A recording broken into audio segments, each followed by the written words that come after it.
मनुष्य की महिमा करो और हम शुरुआत में मनुष्य की महिमा करेंगे।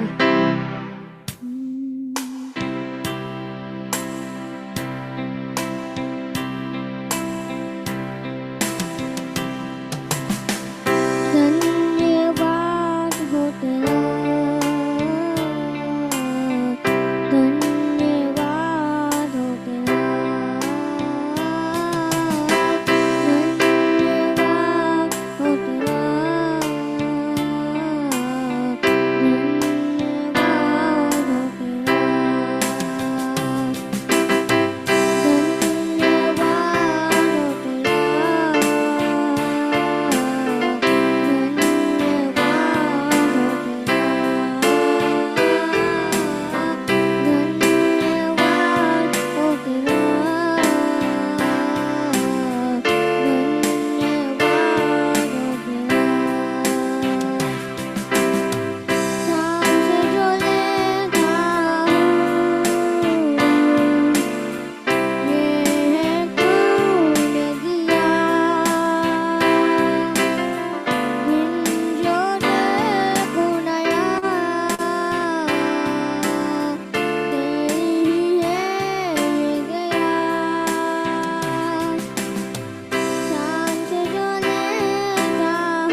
Thank you master Moses.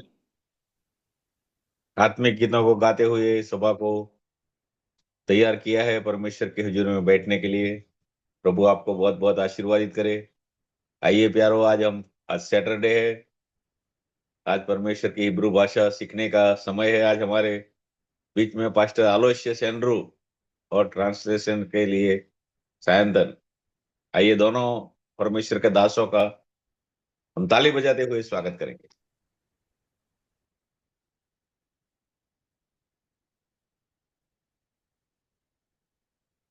Shalom. Good evening. Good evening, good evening. We will start. Okay.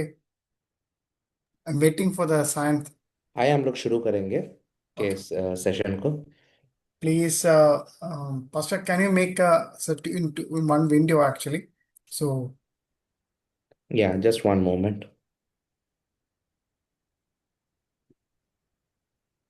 या this is good actually. So I can see everyone. Hmm. So last time, we have started with the calf, the 11th letter. तो पिछले सप्ताह में हमने काफ के बारे में सीखा था, जो कि 11वां अक्षर था। So I will show it again, the slides, one more for the rewinding. Like, I will show you the slides so you will get an idea. तो आइए हम लोग दोबारा से उन स्लाइड्स को देखेंगे ताकि थोड़ा बहुत और हमें काफ के बारे में समझ में आए।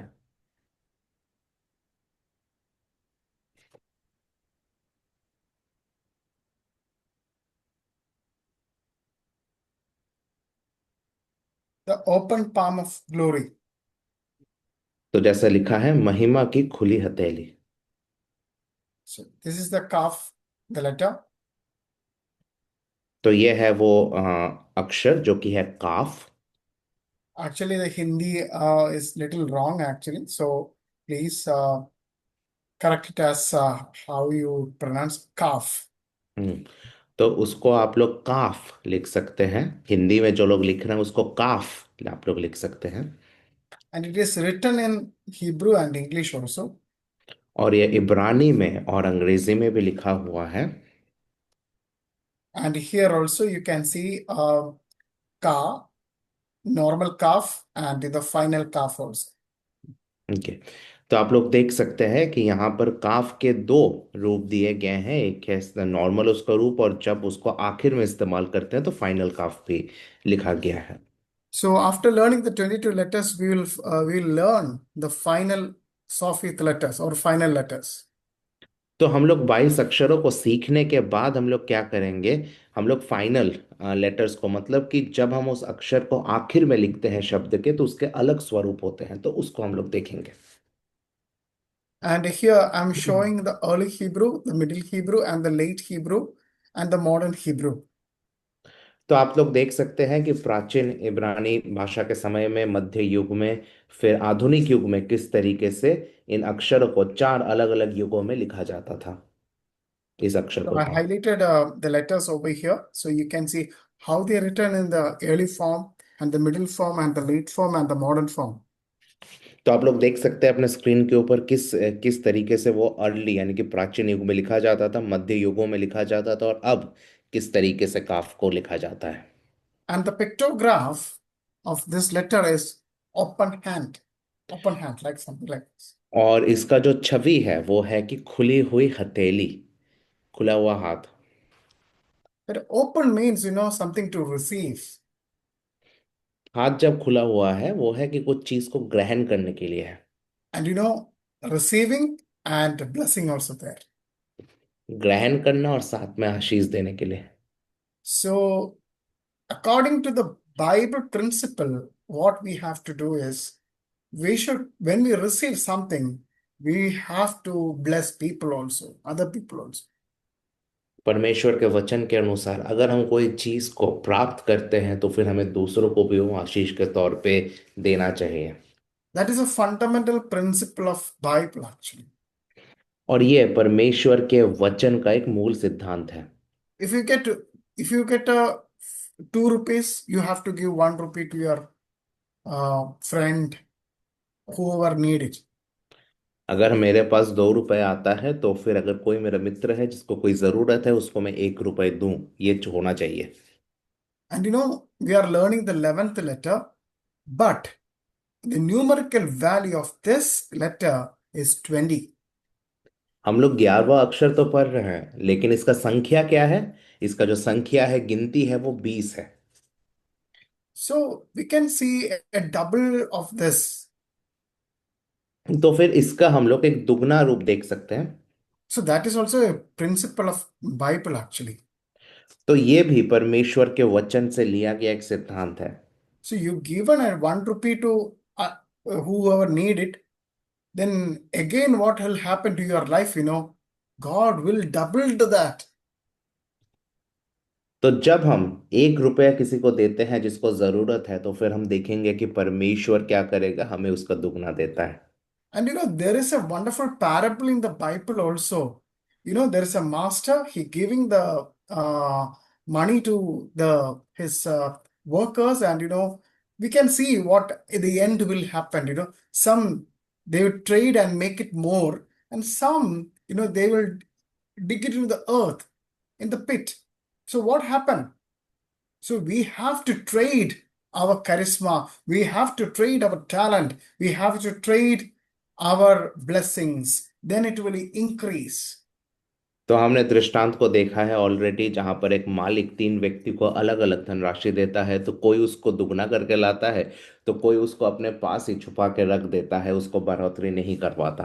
तो फिर अगर परमेश्वर हमें कोई टैलेंट दे रहा है, अगर परमेश्वर हमारे जीवन में कोई कैरिश्मा दे रहा है, कोई अद्भुत चीज को दे रहा है, तो उसको हमें क्या करना है? इस्तेमाल करना है उसको, और उसके इस्तेमाल से उसको और ज्यादा बढ़ाने का जरूरत है। So if you're not practice this theory, please practice at least to try for a 1 or 2 time, then you will get a result. तो अगर हम लोग इस प्रक्रिया को नहीं प्रैक्टिस करते हैं तो हमें करने का आवश्यकता है, ताकि ये क्या है कि हम लोग देख सके इसके फल को।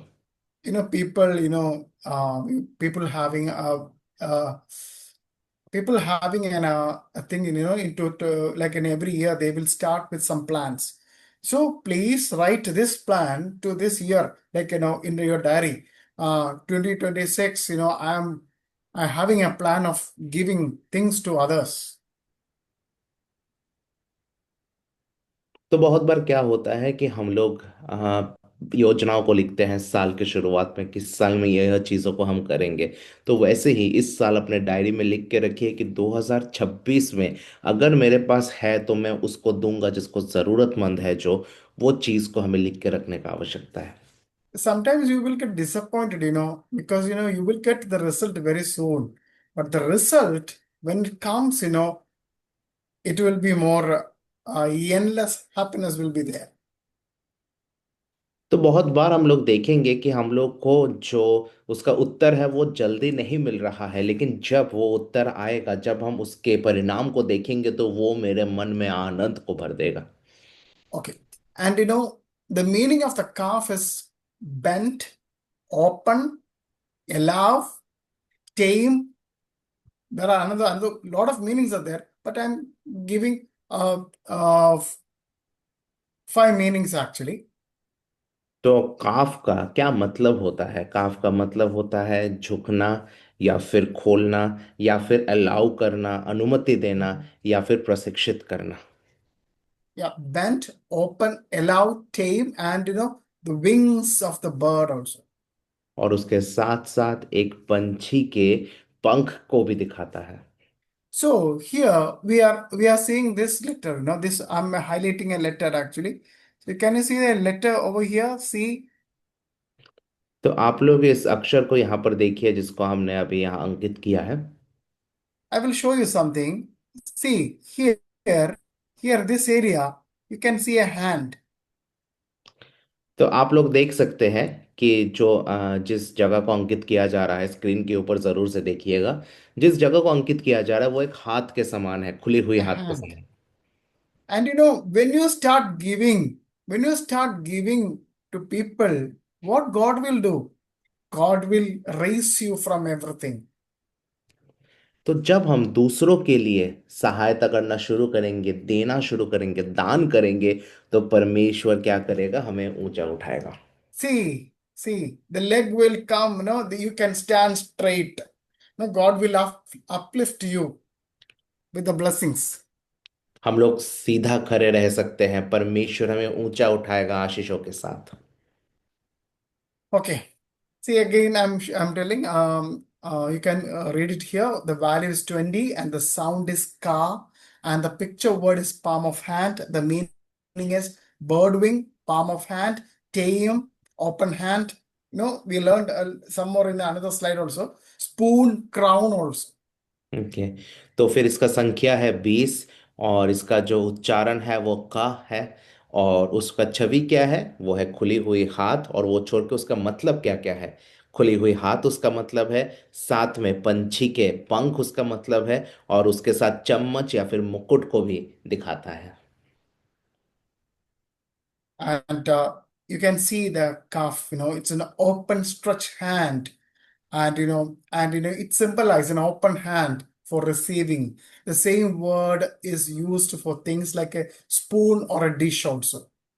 तो फिर आप लोग देखिए, इस खुले हुए हाथ को यहाँ पर दिखाया जा रहा है, एक खुला हुआ हाथ जो ग्रहण करने के लिए है, लेकिन साथ ही इसको इस्तेमाल किया जाता है एक चम्मच को दिखाने के लिए या फिर एक प्लेट को भी दिखाने के लिए। So I hope you understand little bit of the meaning, and it is the power of the letter. At least you understand little bit. मैं आशा करता हूँ कि आप लोग थोड़ा बहुत समझे होंगे इस अक्षर के मतलब को और इसके सामर्थ्य को। So I think the last time we finished um, the two meanings actually, तो पिछले जो क्लास था इसमें हम लोगों ने इसके दो मतलबों को देख चुके थे, and the next the meaning is calf is crown. और काफ का जो अगला मतलब है वो है मुकुट। It's like the crown. What it is? तो मुकुट किस चीज को दिखाता है? The crown of a divine will. वो है परमेश्वर की दिव्य इच्छा की को दिखाता है। Calf is the doorway where heaven's intent become earth reality. तो काफ को हम लोग देख सकते हैं कि उस दरवाजे के भांति है जो स्वर्ग की इच्छा को धरती में पूरा करता है। Actually, this is a Jewish thought. और ये एक यहूदियों का दृष्टिकोण है। Okay, now let's move to the numerical value 20. और इसके संख्या को अभी हम लोग सीखेंगे जो कि है 20। Okay, you know the value of 10. So it is also very, after 9, it's a 10, 10. So 10 is also it shows the completeness. तो जो संख्या है 10 वो परिपूर्णता को दिखाता है, And what is 20? And it also shows the power of completeness. और उसके साथ साथ परिपूर्णता की सामर्थ्य को भी दिखाता है, And it shows also power to accomplish. और उसके साथ साथ वो दिखाता है किसी कार्य को संपन्न करने की सामर्थ्य को। And the number 20 carries the energy of maturity, capacity, and authority to act. और उसके साथ साथ उस 20 संख्या में हम लोग देख सकते हैं परिपक्वता को, सामर्थ्य को देख सकते हैं, और अधिकार को देख सकते हैं कुछ क्रिया को करने का। So 10, that means Yod is the spark. सो योद जो है वो एक स्पार्क के भांति है। And what it about the 20? The 20 means calf. Is that the spark doubled into action? और वो जो 20 संख्या है जो कि काफ का संख्या है, वो है वो स्पार्क को हम लोग क्रिया में देख सकते हैं। So calf says, you are not just carrying a potential, you are ready to build with it.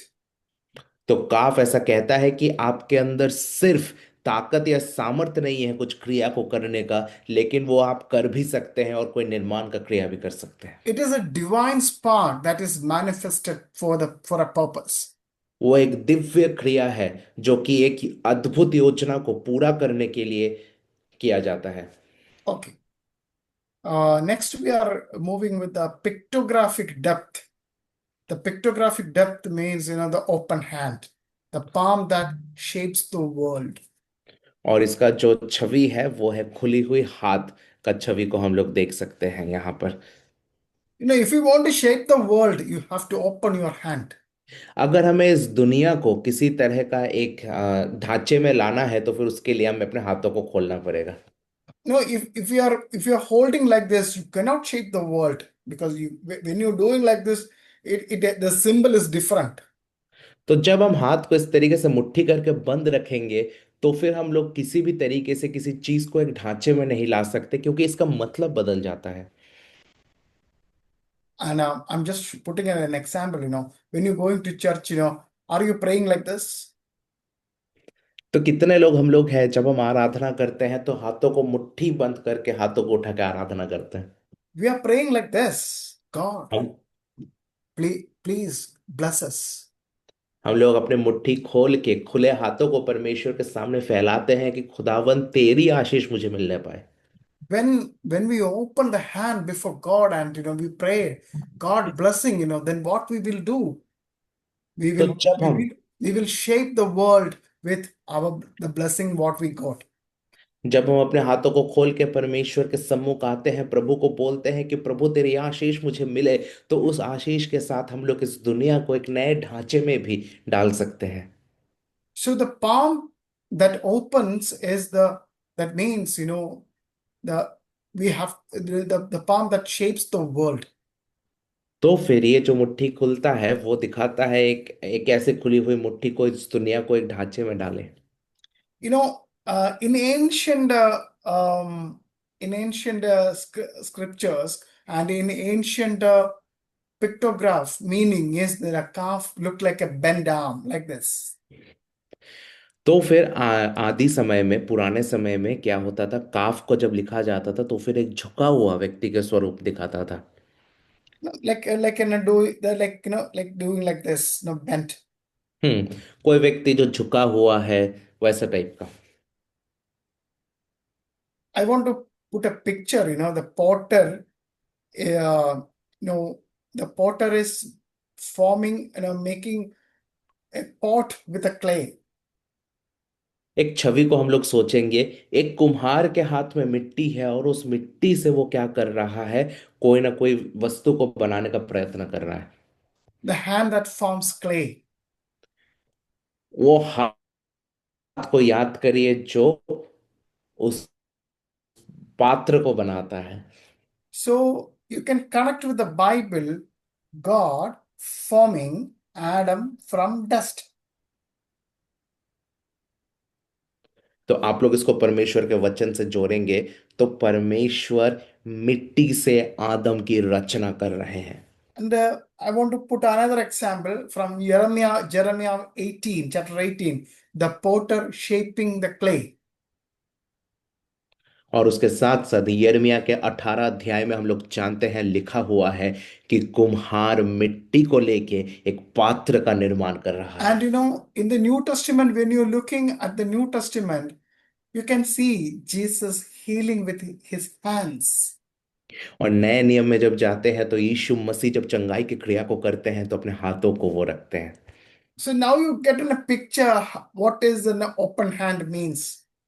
तो अभी शायद हम सबको एक छवि मिल रहा है कि खुली हुई हाथ का क्या मतलब है। To shape up, to create, to make it, to heal, blessing, giving. There are lot of meanings in it. तो उसका मतलब है आशीष देना, उसका मतलब है कि किसी वस्तु को देना, बहुत सारा मतलब हम लोग को मिलता है। I want to put it like this. Calf reveals God as the master artist holding creation in his palm. काफ उस दिव्य वास्तुकार को दिखाता है जो अपने सृष्टि को अपने हाथों में पकड़ा हुआ है। And I want to put it like this. And the humanity as the vessel he shapes with tender strength. और उसके साथ साथ ये दिखाता है इंसानियत को एक पात्र के रूप में, जिस पात्र को वो अपने ढांचे में बनाता है। So I want to ask you, my dear brothers and sisters, in this night, what do you understand from this topic? मैं आप सबसे पूछना चाहता हूँ इस संध्या के समय में कि आपको क्या समझ आ रहा है इस विषय से। What do you understand? क्या समझ में आ रहा है आपको? There is a big reality is there. एक हकीकत, बहुत बड़ी हकीकत हम लोगों के सामने है। You have to submit to God. और वो हकीकत यह है कि हमें परमेश्वर के सामने स्वयं को समर्पण करना है। When you submit before God, God is going to reshape you. जब हम अपने आप को परमेश्वर के सामने समर्पण करेंगे तो परमेश्वर हमें अपने ढांचे में ढालेगा। It is not an interesting thing, shaping the things. तो ये बहुत ही रोचक चीज नहीं है अगर हम अपने आप को किसी के हाथ में दे कि वो मुझे अपने ढांचे में डाले। Okay. Example, I want to connect with Pastor. Okay, Pastor, where he left, he left. Okay, I don't see his name. Pastor Mahesh, he's building a three. No, he want to add one more room in his house. So what he will do? He will demolish or he will break some areas of house, and he will expand one room. So what will happen? The shape will change. तो मैं Mahesh pastor जी का उदाहरण लेना चाहता हूं कि अगर वो चाहते हैं कि हम अपने घर में एक और कमरा बनाएं तो फिर उसके लिए क्या करना पड़ेगा? कुछ दीवारों को तोड़ना पड़ेगा, कुछ और निर्माण का कार्य करना पड़ेगा, कुछ चीजों के वो निर्माण हो सकता है, मतलब वो जो ढांचा है वो बदल जाएगा। The same thing in our life also. When we submitting to God, God shape me and recreate me. That means it's not a good thing. Sometimes it is a very painful thing, you know, because some areas he will cut, he will chop it out, and it was a painful thing. But after we giving, the remolding again, as we will be a shining vessel for others. तो जब हम परमेश्वर के हाथ में स्वयं को समर्पण करते हैं कि प्रभु तू मुझे आकार दे, तो फिर वो एक पीड़ादायक प्रक्रिया है। परमेश्वर कुछ चीजों को काटेगा, परमेश्वर कुछ चीजों को तोड़ के अपने स्वरूप में बनाएगा, लेकिन जब परमेश्वर हमें आकृति देते हैं तो फिर वो एक बहुत ही मधुर वस्तु बन के बाहर निकलेगा। Because in your life, you have a purpose. क्योंकि हमारे जीवन का एक उद्देश्य है। We think, okay, we accepted Jesus, or it's a good, we're going to church, worshiping God, that is good. Everything is good. But you have a purpose. हमें लगता है कि यीशु मसीह को हमने ग्रहण कर लिया, कलीसिया जा रहे हैं, तो वो चीजें तो बहुत अच्छी है, लेकिन क्या हम अपने जीवन की योजना को जानते हैं? The purpose is to become like Him. और हमारे जीवन का प्रमुख उद्देश्य है कि हम मसीह की तरह बनते जाएं। Are you willing to become like Him? क्या हम लोग तैयार हैं कि हम उनकी तरह बने? Can you raise the hand who are willing to become like a Jesus? अपने हाथों को उठाए हम लोग जो लोग मसीह यीशु की तरह बनना चाहते हैं। Yeah, very good, very good, very good. Banjan Lal, RJS, Vivo. I don't know your name, but it's nice. Hakim Pastor, thank you so much. Thank you so much, Ram Pratap. Thank you so much, Sophia. Thank you so much, everyone. Because I love that gesture that you have shown to me. I want to become like Jesus. तो मैं सभी को शुक्रिया कहना चाहता हूं जिन लोगों ने ये चीज को बोला कि हाँ मैं यीशु की तरह बनना चाहता हूं। Now the heaven is also very happy, very glad to you, because you are respond to heaven like this. I want to become a Jesus. तो आज स्वर्ग भी बहुत ज्यादा आनंदित है क्योंकि हमने स्वर्ग की इस बुलाहट के ऊपर उत्तर दिया और कहा कि हाँ हम यीशु की तरह बनना चाहते हैं। What is the purpose in our life in this earth, that we have to transform like Him. हमारे जीवन का उद्देश्य यही है कि हम अपने आप को रूपांतरित करें प्रभु यीशु के मानिंद। I just want to praise like this. Hallelujah. मैं बस चाहता हूं कि मैं परमेश्वर का स्तुति करूं यह बोल के कि hallelujah. I am praying to God, God, enable this dear wants to become like you, my God. मेरी प्रार्थना है कि मेरा परमेश्वर आप सभी को योग्य बनाए कि आप उनकी तरह बनने पाए। And I want to tell you that is not a good news and a good thing, but it is so painful to live like him in this earth actually.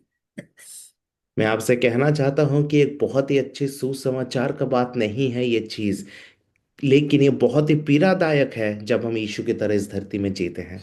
But the Holy Spirit will guide you and lead you through the bad circumstances when you coming. God will enable and help you to overcome the things. लेकिन पवित्र आत्मा हमें सहायता करे, पवित्र आत्मा हमें अगुवाई दे, ताकि जब भी नकारात्मक चीज आए तो उसके बीच में से पवित्र आत्मा हमें अगुवाई करते हुए आगे लेके जाए।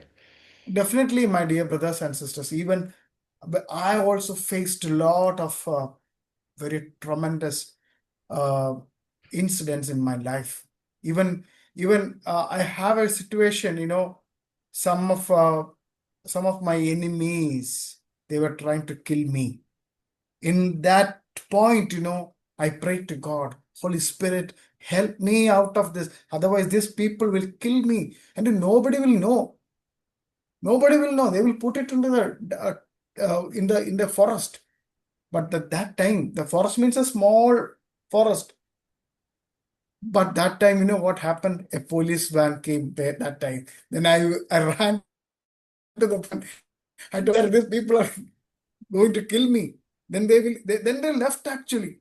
That incident has happened to my life. See, that kind of so many difficult situations is there. And the difficult situation, we can see the God's hand, and then God will help you. Man बहुत बार ऐसा हुआ मेरे जीवन में भी। एक घटना ऐसा है कि जब लोग मेरे शत्रु मुझे मारना चाहते थे, वो लोग पूरी तरीके से घेर चुके थे, मारने के फिराक में थे, और मुझे मार के फिर शायद वो लोग गाड़ देते एक जंगल में, किसी को कानो कान खबर भी नहीं होता। लेकिन उस समय मैंने परमेश्वर के सामने हाथों को उठाया कि हे खुदा, मुझे मेरी रक्षा कर। उसी समय मैंने देखा कि एक पुलिस वैन आता है। मैं दौड़ के पुलिस के पास जाके कहता हूँ कि ये लोग मुझे मारने का प्रयत्न कर रहे हैं, और वो लोग वहां से भागते हैं। परमेश्वर ने मुझे रक्षा दिया। और मैं यही चीज कहना चाहता हूं कि जब हम परमेश्वर के हथेली में हैं तो परमेश्वर हमें सर्वदा संरक्षित रखता है। Well, I'm not telling a story. It happened in my life. That a reality happened in my life. I am a living testimony of Jesus. That's why I want to testify in front of you. Definitely, when you submit to God, God will take care of you. और ये कोई कहानी में नहीं बोला, ये मेरे जीवन में हुआ है। प्रभु यीशु मसीह की गवाही मैं अपने जीवन से देता हूं, और मैं यही चीज कहता हूं कि अगर हम लोग अपने आप को प्रभु के सामने समर्पण करेंगे तो परमेश्वर निस्संदेह हमें सुरक्षा देगा। I can tell you hundreds of stories, not stories, hundreds of incidents happen in my life that Jesus has helped me. मैं ऐसे सैकड़ों चीजों को बोल सकता हूं जो मेरे जीवन में हुआ है, जहां पर प्रभु यीशु मसीह ने मेरी मदद की है। Just one thing, just submit before God and kneel down in your prayer room. Kneel down in your prayer room and just lift your hands. God, I'm not good at. Lord. Every day I'm praying like this. Lord, I'm not good at. My thoughts are very bad. My intentions are not good. My speech is not good. My views are not good. But before. I am submitting before you. I want to hear from you. I want to listen from you. Please help me. Please help me. This cry is coming out from every day. So please, I've been giving a testimony that please, pastors, dear friends, sisters, Holy Spirit will guide you and enable you to stand in this world. मैं गवाही आप सबके सामने ये रखना रख के यही चीज कहना चाहता हूँ कि परमेश्वर हमारे साथ बना रहेगा। हमें परमेश्वर के सामने समर्पण करके बोलना है कि प्रभु मेरे सोच गंदे हैं, प्रभु मेरा चाल चलन खराब है, लेकिन इसके बीच में परमेश्वर आप कार्य करें। प्रभु आप सहायता करें कि हम आपकी तरह बनने पाए। और जब हम अपने आप को समर्पण करेंगे तो हम प्रभु के कार्य को अपने जीवन में हमेशा देखेंगे। So, no, as living as a Christian, uh, living as a believer in this world, it is not a good deal, and it is a task. मसीही बन के इस धरती में रहना एक बहुत ही कठिन कार्य है। But Holy Spirit will guide you. Holy Spirit will help you. Holy Spirit fire will anoint you. लेकिन पवित्र आत्मा हमारा गुआई करे, पवित्र आत्मा हमारे साथ बने रहे, पवित्र आत्मा का सामर्थ हम लोग के साथ हमेशा चले। So just give yourself to the Master. He will recreate you and he will transform you, and he will shape with tender and strength.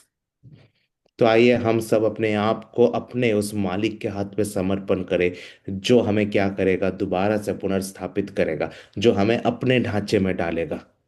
So when you open at your creator, what you will get? You will get a spiritual pulse from God. तो जब हम अपने आप को अपने सृष्टिकर्ता के सामने रखेंगे तो फिर हम देख सकते हैं कि परमेश्वर का दिव्य क्रिया हमारे जीवन में, That is receiving, holding, and releasing. और वो है ग्रहण करना, उसको पकड़ के रखना और उसके बाद उसको दान करना। No, just write in your notebook, receiving, holding, and releasing. लिख के रखिए, ग्रहण करना, पकड़ के रखना, फिर उसको दान करना। Don't hold everything back. It is not good. You have to release it. तो सब कुछ हम लोग क्या करेंगे, सिर्फ पकड़ के नहीं रखेंगे, हमें क्या करना है, उसको रिलीज भी करना है, उसको दान भी करना है। So, calf teaches a three-beat rhythm. Tak, tak, tak. तो काफ हमें क्या दिखाता है, वो हम लोग को दिखाता है कि एक 3 बीट का एक हम लोग कह सकते हैं संगीत, टक टक टक। Receive, ग्रहण करना, contain, उसको पकड़ के रखना and release. और फिर उसको दान करना। One by one, I will tell you little. I will try to. Um, I'll try to explain it. तो एक एक करके मैं इन चीजों को आपको समझाने का कोशिश करूंगा। So let the palm open, let the heart soften, let grace flow in. तो आइए हम अपने हाथों को खोलें, हम अपने हृदयों को कोमल करें और परमेश्वर के अनुग्रह को आने दें। That is mean receive. और इसका मतलब है कि ग्रहण करना, That is calf. और वो है काफ। And I shown a calf having a long leg. Do you remember that? और मैंने दिखाया था कि काफ का एक रूप है जहां पर वो एक लंबा सा पैर है उसका। Exactly. Exactly. Thank you, Satyanu Pastor. That is contain. और वो है क्या है कि वो अपने पास उसको पकड़ के रखना। The final form calf stretches downward like a palm that penetrates deeper level of souls. तो हम लोग काफ का जो फाइनल फॉर्म को देखते हैं तो फिर वो क्या दिखाता है कि वो हमारे आत्मा के, हमारे मन के गहराई में जाके वो बसा हुआ है। It teaches discipline, formation, the ability to steward what you are given. तो वो क्या दिखाता है, वो प्रशिक्षण को दिखाता है, वो हमारे जीवन के हर एक कार्य को दिखाता है, हमारे उस एबिलिटी को दिखाता है कि किस तरीके से हम लोग परमेश्वर के कार्य को करें। And next is release. और दूसरा क्या है, दान करना, देना। Barakah in Hebrew, blessing. तो बराका इब्रानी शब्द है जिसका मतलब है आशीष। The barakah, blessing in the Hebrew literally means to kneel and extend the hand. तो बराका यानी कि आशीष, इब्रानी भाषा में उसका मतलब है कि घुटनों में जाके अपने हाथों को उठाना। And I want to tell you one thing in Hebrew, baraki means the leg, in the toe, that is called baraki. तो हमारे पैर का जो अंगूठा है वो इब्रानी भाषा में कहते हैं बराकी। Baraki nafashi means kneel down because you are ordering to yourself, kneel down. बराकी नेफशीन का मतलब है कि घुटने में जाओ। मैं अपने आप को आदेश दे रहा हूं कि जाओ घुटने में। I want to tell you one Psalms, the Psalms is like this. യഹോവയെ സ്തുതിപ്പിൻ അവൻ എന്റെ സർവാന്തരംഗവുമേ സ്തുതിപ്പിൻ. Pastor, Sunny Pastor, can you help me? Which Psalm is that? यहोवा की स्तुति करो, हे मेरे मन, यहोवा यहोवा की स्तुति। It is a very, very famous Psalm in what we are reading in the church actually. Because you are telling to yourself, the King David is ordering himself that you have to kneel down because what you have received from the up, because you have to thank for everything, because what you received, what you get, it is not belonging to you, it is belonging to him only, because we are nothing, my dear brothers and sisters. We are receiving, we have to give. Don't fold everything to yourself. It is not good. The worldly man doing like this, they are making. Don't do it.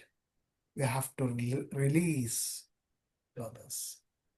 तो हमें एक ही चीज याद रखना है कि हमें परमेश्वर अगर आशीष को दे रहा है हमारे जीवन में तो उसको बस हम अपने पास पकड़ के रखेंगे। वो हमारे लिए संपत्ति होता रहेगा, ऐसा ना करें। हम लोग उसको रिलीज, उसको So देना to है। kneel, to sorry kneel and to extend the hand. To kneel and to extend the hand. घुटने में जाना और अपने हाथों को उठाना। Calf is the open hand giving forward what heaven poured in. काफ उस खुले हुए हाथ को दिखाता है जो उन सारे चीजों को हम लोग दूसरों को देते हैं जो स्वर्ग मुझे दे रहा है। My dear brothers and sisters, in this night, I want to remind you again, you are called to be blessed and you are blessed to bless. हम लोग को बुलाया गया है कि हम लोग आशीषित हो और उस आशीष के साथ हम दूसरों को भी आशीष प्रदान कर सके।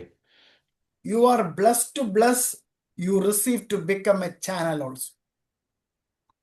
हम लोग आशीषित है ताकि हम दूसरों So in Bible, Job 12:10, और हमारे द्वारा परमेश्वर का आशीष बहे। in his hand is the soul of every living thing. तो अय्यूब 12 के 10 में हम लोग देखते हैं, ऐसा लिखा है कि परमेश्वर के हथेली में That means, सारे the जीवित God प्राणी का is प्राण है। holding every breath.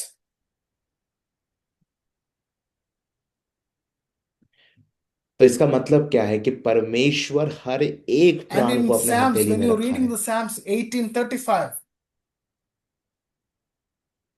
Bhajan Sangeeta you can 18 का read like 35 this, जब your हम right पढ़ते हैं hand has helped me up. तो ऐसा लिखा हुआ है, भजनकार कहता है कि तेरे दाहिने हाथ ने The मुझे उठा meaning के is रखा the है। hand of protection and hand of elevation. और वो दिखाता है सहायता करने वाले हाथ को और मुझे ऊंचा उठाने वाले हाथ को। And in New Testament, you can see the Messiah is healing with his touch. और हम लोग नए नियम में देखते हैं कि मसीहा चमत्कार कार्यों को कर रहा है हाथों से छूकर। The deep meaning is the hand that opened blind eyes, lifted the fallen, broken bread, and carried a cross. और वो खुला हुआ हाथ क्या कर रहा है, उसने लोगों को चंगा दिया, आंखों को खोल दिया, लंगड़े चलने लगे, रोटियों को तोड़ा और क्रूस को भी उठा के चला। And you can see what final is. The final is he opened his hand like this. He opened his hand. What he received. He didn't hold it back. He given back to the people. और हम लोग अंतिम में देख सकते हैं कि उन्होंने अपने हाथों को खोला। हाथों को खोलने का मतलब है कि जो भी आशीष उनको परमेश्वर पिता से मिला वो अपने पास नहीं रखे, वो सभी को नौछावर कर दिया। So you can see Hoshua is the calf in motion. तो यहोशुआ प्रभु यीशु काफ है जो इस धरती में थे। So Yehoshua, Jesus Christ, shown the heaven palm, cupping humanity with mercy. तो यहोशुआ प्रभु यीशु मसीह ने स्वर्ग को, हम लोग के स्वर्ग के आशीषों को इंसानियत में उन्होंने डाल दिया। So the calf has another meaning also, the vessel of glory. तो काफ का एक दूसरा मतलब भी है, वो है महिमा का पात्र। So so the calf whispers like this: make space, open wide, prepare your vessel. तो फिर काफ का क्या क्या मतलब होता है? वो है कि एक जगह बनाना, मतलब एक बहुत ही खुला हुआ दरवाजे को दिखाना, ये सारी चीजें। So this letter teaching us about the capacity. तो ये जो अक्षर है वो दिखा रहा है कैपेसिटी के बारे में। The soul became a container for divine presence. हमारा आत्मा परमेश्वर की दिव्य उपस्थिति का एक जगह बन गया। So, and a calf is calf means, Emmanuel encoded in a curve. और काफ का मतलब है कि इम्मानुअल, हमारा परमेश्वर जो हमारे साथ है, वो हमारे बीच में डेरा करता है। So, a hand curved like a cradle, एक हाथ जो कि इस तरीके से, जो कि इस तरीके से रखा गया है जो किसी चीज को ग्रहण करने के लिए है, holding the fire of infinite. और जो सनातन के उस अग्नि को पकड़ा हुआ है। Where calf is the place where heavens lean down काफ वो जगह है जहां पर स्वर्ग भी झुकता है and earth stretches up to meet it. और फिर धरती अपने आप को विस्तार करता है स्वर्ग से मिलने के लिए। It is a vessel ready for glory. वो एक पात्र है जो परमेश्वर की महिमा को रखने के लिए तैयार है। The the palm that receives, the palm that blesses, the palm that shapes destiny. जो हथेली जो ग्रहण करता है, जो हथेली हमें आशीष देता है, जो हथेली हमारे सनातन जीवन को निर्माण करता है। So this night, I want to remind you again, my brothers and sisters, तो प्रिय भाइयों और बहनों, इस रात के समय में दोबारा से आपको याद दिलाना चाहता हूँ, be a vessel of glory and be ready for that. हमें क्या करना है? परमेश्वर का महिमा का पात्र बनना है। And this night, please be ready for the receive from the Holy Spirit. और आज रात हम लोग तैयार रहे कि हम लोग परमेश्वर के पवित्र आत्मा से प्राप्त करने पाए। And this night, be ready for the blessings and blesses. और उसके साथ साथ जो भी हम प्राप्त करें वो हम दूसरों को भी आशीष के तौर पे दें, उसके लिए हमें तैयार रहना है। And submit to God and pray to Him, cry out to Him, and tell Him that I am ready to reshape. Please shape my destiny. परमेश्वर के सामने अपने आप को हम लोग समर्पण करें, परमेश्वर के सामने रोए और उनको बोले कि हम तैयार हैं अपने आप को रीशेप करने के लिए। प्रभु आप हमारी सहायता करें। As a teacher, I am blessing you this night. एक शिक्षक होने के नाते हम आप सभी को आशीष देते हैं। Please submit to God. Definitely, He will raise you. आइए हम सब अपने आप को परमेश्वर के सामने समर्पण करें जो हमें ऊंचा उठाएंगे, Because you are the one is going to change this world. क्योंकि हम वो लोग हैं जो इस दुनिया में एक परिवर्तन को लाएंगे। You are the one who is going to be the witness of Jesus. हम वो लोग हैं जो प्रभु यीशु मसीह के गवाह ठहरेंगे। Go to the ends of the world and be the witness of Jesus. इस धरती के प्रांत तक हम लोग जाए और प्रभु यीशु मसीह का गवाह बने। There will be persecutions, there will be a bad situation in your life, but सता but the Holy Spirit will guide you and hold you. हमारे जीवन में नकारात्मक परिस्थितियां आएंगी, हमारे जीवन में सताव आएगा, लेकिन उसके बीच में पवित्र आत्मा हमें अगुवाई करेगा। Thank you so much for listening me. Thank you so much, Pastor Sayanth and his ministry. Please pray for Pastor Sayanth and his family. So God bless you, everyone. See you next week. Next week, yeah. Next week we can meet again once more. We can come with another letter called Lamed. तो फिर सभी को आशीष दे परमेश्वर। अगले सप्ताह में हम लोग अगले अक्षर को सीखेंगे, जो कि है लामेद। Lamed means one who guide you. लामेद का मतलब है जो हमें अगुवाई देता है। So I believe that when you're submitting God, Yehoshua, Holy Spirit will guide you. If you are in dark also, He will guide you to the light. He will guide you to the wondrous places where the waters and where the green paths are there. मैं विश्वास करता हूं कि जब भी हम लोग अपने जीवन में कठिन परिस्थिति में होंगे, यहोशुआ प्रभु यीशु हमें अगुवाई देंगे।